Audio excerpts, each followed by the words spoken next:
व्याख्यान माला के तीसरे चरण में इसका लाभ ले रहे हमारे सचिवालय के तमाम सारे अधिकारी एवं कर्मचारीगण। मैं सबसे पहले तो बहुत बहुत धन्यवाद देना चाहूँगा डॉक्टर ए भंसाली साहब का। एक बहुत जाने पहचाने नाम है एंडोक्राइनोलॉजी के फील्ड में, डायबिटीज़ के बारे में तमाम सारे लोग आपके बारे में इतनी सारी प्रशंसा है। आपने अपने उस व्यस्त कार्यक्रमों में से मौका निकाला, समय निकाला और हमारे तमाम सारे लोगों को अपनी जानकारी से लाभान्वित किया। मैं आपका बहुत बहुत आभारी हूँ। मैं धन्यवाद देना चाहूँगा डॉक्टर धीमन का, जो कि हमारे लिए संपर्क सूत्र बने, जिनके माध्यम से भंसाली साहब यहाँ पे आए और वो हमारे नशीब की जाए के देश पर, तो उसके लिए धीमन साहब इसके लिए बहुत जिम्मेदार वो है। उनकी वजह से मैं लाभ मिल सका, मैं इसके लिए बहुत बहुत धन्यवाद देना चाहूँगा। मैं खुद सीधे लाभान्वित नहीं हो पाया क्योंकि मैं तो सोचा था शुरू से बैठ के सुनूंगा, लेकिन मेरी कार्यों की व्यस्तता होती है, जिसकी वजह से बहुत सारी चीज़ें मेरे हाथ में नहीं होती है, मेरे नियंत्रण में नहीं होती है, तो मैं नहीं सुन पाया। लेकिन मैं भंसाली साहब को बताना चाहूँगा कि हमारी इस व्याख्यान माला पूरी की पूरी एक तो डायरेक्ट टेलीकास्ट हो रही है फेसबुक के ऊपर भी और यूट्यूब के ऊपर भी डायरेक्ट टेलीकास्ट हो रही है। और इसका मकसद ये है कि जब हम किसी अपने सचिवालय कर्मी की बात करते हैं, अधिकारी या कर्मचारी की बात करते हैं, तो वो उनके साथ पूरा उनका परिवार जुड़ा होता है, और जब उनकी चिंता करते हैं तो पूरे परिवार की भी चिंता करते हैं, तो वो भी लोग उसको सीधा सीधा लाभान्वित होते हैं। और ये पूरा रिकॉर्डेड वर्जन आपकी अनुमति से ये हमारे वेबसाइट पे आ जाता है, जिसे कोई भी कभी भी सुन सकता है। तो मैं आपकी पूरी व्याख्यान को बाद में सुनूंगा, इसका लाभ लूँगा। मैं जो लास्ट में आया और उसके बाद जो मैंने आपसे बहुत अच्छी बात सीखी, आपने बहुत सारी बात सीखी होगी क्योंकि तो आप तो पिछले 1.5 घंटे से पौने 2 घंटे से सुन रहे हैं, मैं तो अंतिम 15 मिनट में पहुंचा। और जो एक बहुत अच्छी बात मैंने सीखी, और वो है ये डायबिटीज या ब्लड प्रेशर, ये वरदान है या अभिशाप है। सामान्य तौर पे लोग उसको अभिशाप के तौर पे लेते हैं।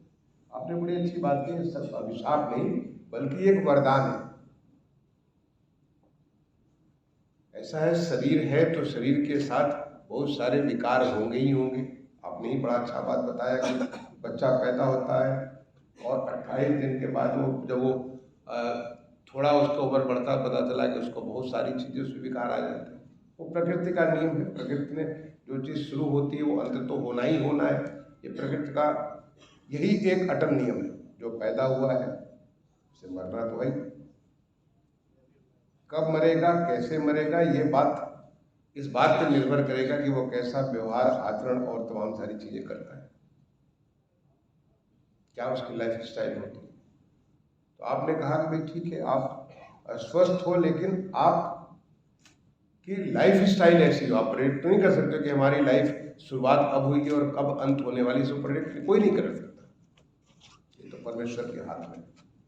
लेकिन हम इतना जरूर कर सकते हैं कि जब तक हम इस धरा पे हैं तब तक हम पूरी तरह से प्रोडक्टिव रहें। हमारी कार्य क्षमता जो इस पूरी हमारी इस व्याख्यान माला का जो एक लक्ष्य है कि हमारी कार्य क्षमता में कभी वृद्धि न हो। और मैं कहूँगा कि न केवल तब तक जब तक कि आप सचिवालय के कर्मी हो, आप यहाँ पे सेक्शन अफसर हैं, यहाँ पे समीक्षा अधिकारी हैं, यहाँ पे मैं जो मुख्य सचिव बैठा हूँ, कोई यहाँ पे एडिशनल चीफ सेक्रेटरी बैठे हैं, सेक्रेटरी, प्रिंसिपल सेक्रेटरी बैठे हैं। नहीं, केवल जब तक आप नौकरी कर रहे हैं तब तक ही नहीं, बल्कि जब तक आप आजीवन, जब तक आपके शरीर आपका इस धरा पे है तब तक आप स्वस्थ रहें, जिससे कि हमेशा प्रोडक्टिव बने। आप किस चीज़ के लिए, अपने परिवार के लिए, अपने समाज के लिए, अपने देश के लिए बहुत कुछ चीज़ कंट्रीब्यूट कर सकते हैं। जब आप अपने आप को ही लेके नहीं चल सकते तो दूसरों के लिए क्या करेंगे। इसलिए हमारी क्षमता हमेशा बनी रहे। तो ये आपने बड़ी अच्छी बात की, ये अभिशाप नहीं, ये वरदान है। हमें ये जान लेना कि हम में कोई कमी है, और वो कमी है तो है, बट वो दूर हो सकती है। उसका उपाय है।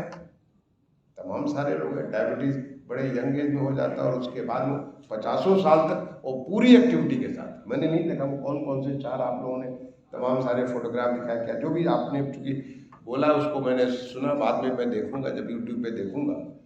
लेकिन ऐसे तमाम लोग हैं जिनको बहुत किस्म की शारीरिक अक्षमता, शारीरिक कठिनाई होगी, लेकिन इसी के लिए मेडिकल साइंसेज है, इसी के लिए आयुर्विज्ञान है, इसी के लिए हमारा जो आप अभी कुछ उदाहरण दे रहे थे योगा के बारे में, आप उदाहरण दे रहे थे आयुर्वेद के बारे में, ऐसे इस प्रकार का ये सारी चीज़ बनी है कि ताकि आदमी स्वस्थ रह सके। कब तक रह सके इसकी गारंटी नहीं है, लेकिन स्वस्थ रह सके, जब तक रहे तब तक पूरी तरह से स्वस्थ रहे। और हमेशा हर कोई के लिए, जो इमीडिएट आपके परिवार के लिए, आपकी पत्नी, आपके बच्चे, आपके माँ बाप, आपके भाई, जो इमीडिएट परिवार है, अपने समाज के लिए जहाँ पे आप काम करते हैं, जिस संगठन में आप काम करते हैं, प्रदेश और देश के लिए हमेशा पूरी तरह से सक्षम है। ये बहुत बड़ा एक लेसन है और मैं समझता हूँ कि आप सब इससे लाभान्वित हुए होंगे और आपका परिवार भी लाभान्वित हुआ होगा।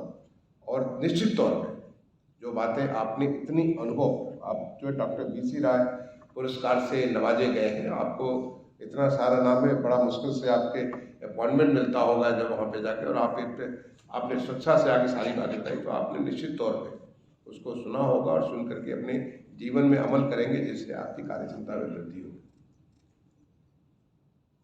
और कई बार ऐसा होता है कि सुनते समय बीच बीच में हमारी भटकाव हो जाता है, कुछ और बात ध्यान में आ जाता है। तो जैसे मैं सुनूंगा इसको जो YouTube के ऊपर, आपसे मैं ये भी अनुरोध करूंगा, क्योंकि बहुत इंपॉर्टेंट चीज़ है ये। डायबिटीज़ और ब्लड प्रेशर रहे से हमने देखा हर आदमी को हो जाता है, किसी को जल्दी होता है, किसी को देर से होता है, सबको है। किसी को 60 में आता है, किसी को 70 में आता है, किसी को 40 में ही आ जाता है। और उसका आपने देखा कि और क्या क्या सब उसके इम्पैक्ट होते हैं। तो आप इसको दोबारा सुन सकते हैं। कभी कभी रिफ्रेशर कोर्स होता है, तो रिफ्रेशर कोर्स जैसे आप एक बार दोबारा जब सुनेंगे तो मे भी आपको कुछ नई चीज़ नजर आएगी। और ये मैं देखता हूँ कि कई बार किसी किताब को मैं जब दोबारा पढ़ता हूँ, उस किताब से मुझे बहुत सारी नई नई चीज़ें समझ में आती हैं।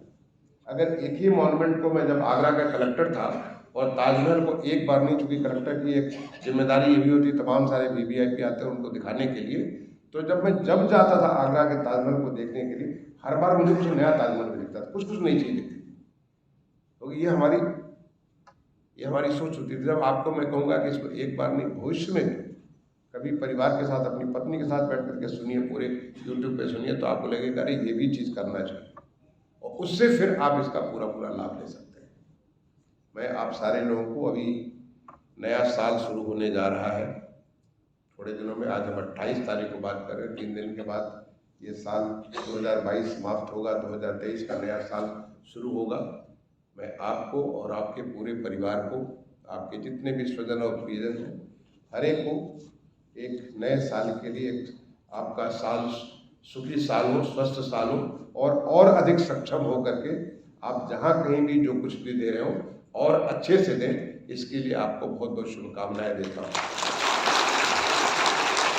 मैं एक बार दोबारा डॉक्टर भंसाली को तहे दिल आपको अपने तरफ से बहुत बहुत धन्यवाद दूंगा कि आपने हमारी आतिथ्य को स्वीकार किया। हमारे सचिवालय प्रशासन के राव साहब को और उनकी टीम को, जिन्होंने ये पूरा इंतजाम किया, जिससे हमारे लोग लाभान्वित होते हैं। और अब आने वाली जो चौथी हमारी कड़ी होगी, वो अब हम अनाउंस करेंगे इसके बाद कि अगली आपको कहाँ पे कैसे आपको और बेहतर सक्षम बनाएंगे। आप सबको बहुत बहुत शुभकामनाएं। धन्यवाद। बहुत बहुत धन्यवाद सर। और मेरा अनुरोध है